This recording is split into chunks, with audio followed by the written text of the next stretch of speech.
have one of my favorite people in the world, and I know he will be yours too.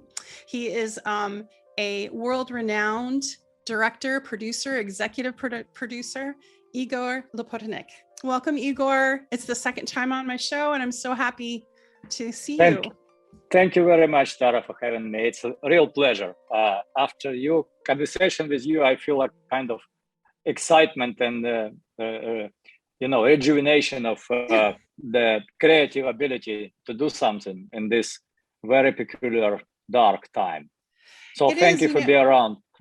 Well, thank you. I mean, it's a lot's changed since last time you were on my show. It was a few months. You had just finished and were promoting in 2021 Qazaq, which was about Kazakhstan.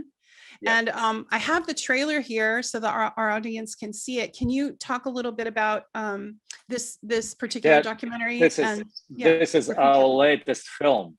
This is our latest feature and 8 episode of TV documentary series. We filmed it in 2020, 2021. We premiered it in 2021. Now we're releasing this. And this is a movie about heart of Eurasia and the leader of Kazakhstan Republic, father founder, they call him father founder.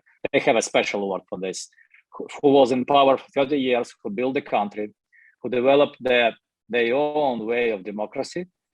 And we was fascinated to tell the story because when we just started that film, I think, it's a problem. Kazakhstan is a regional country, not a superpower. And we was used to interview Mr. Putin and talk about that global problem. But no, Kazakhstan is the heart of Eurasia and is in a very much related to anything what's going on in the entire world.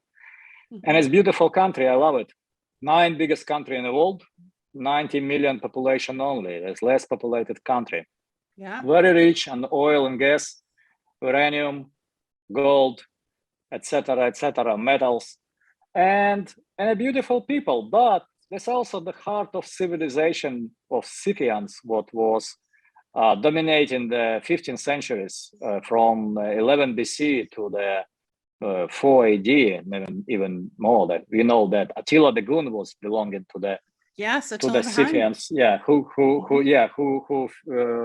not in the Rome, but push it to the end.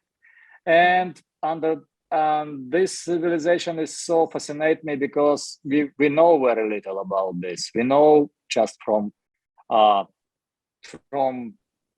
Herodotus writings, we know it from other books, but it's very little left because they don't have anyone writing monuments survive. So we don't have a book big like a Homer or Iliad or and others. So they left more gold, 3 times than Greek civilization and Egyptian civilization together. And they was very, very often mentioned in the ancient Greeks chronics. They even used to be the policemen in Athens. They called it the horse archer Scythian, and they drink wine, not mixing the wine with water, as we do now. Yeah, right. and it's also like they call it you drinking like a Scythian a lot. But funny. They don't know slavery. Greeks, by the way, teach them slavery because, and it's a funny anecdote, but it said, what are you doing with your troublemakers? Oh, so we holding them. Oh, you can sell it to us. Why? So because we will have them and you will have no trouble. This is how the ancient Greeks talk to Scythian about. But if you tell them this seriously, country was in a big disarray in 1991 with Soviet Union collapsing. The last country who recognized independence from Soviet Union was Kazakhstan. But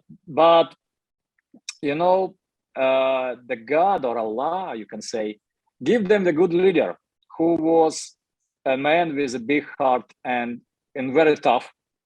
And he started building the country from the scratch. There's no law, no parliament, no government, no foreign trade, nothing. And he has a huge nuclear polygon under his hands. He has the fourth biggest arsenal of nuclear weapons, and he practically has no money and no security. And of course, the people start coming. It's in our series, like Yasser Arafat was sent to him by Muammar Gaddafi, and he said, "I'm not come from myself. I'm come from your friends, because now you're not only most northern Muslim country in the world. You only one country in the Muslim world who have a nuclear weapon. It was in 1991, 1992. Right. So you need to preserve that legacy. What we have that legacy, and he make a right choice. He said no, and I said, "Oh, it's too expensive. It's too expensive. You want to make a joke, so too expensive." And she said, Nazarbayev tell us, I don't know numbers on this day. I just like out of the blue say him like maintenance of this weapon is very expensive. He said, "How expensive?" I said, 20 billions. I said, "Oh, I will talk to the people. You will have this money." And this scared him because he don't want to sell. He want to just take it off, just be peaceful. Destroy it. Yeah. It's ended up in Russian hands. They transferred all warheads to Russia, and Russia pay off the cost of uranium. They also do a great job with, we will talk about this later. It's an interesting subject because it's related to Ukraine. Ukraine was exactly the same negotiation of reading of the nuclear weapon. And after that, all this country, Soviet Union, biggest republic, Russia, Kazakhstan, Ukraine, and Belarus, they was executed the agreement in Budapest. And in 1994, the negotiation take a long time, and it was a complete finishing and making it legal. So this country disbanded their nuclear status, and they go completely non-nuclear.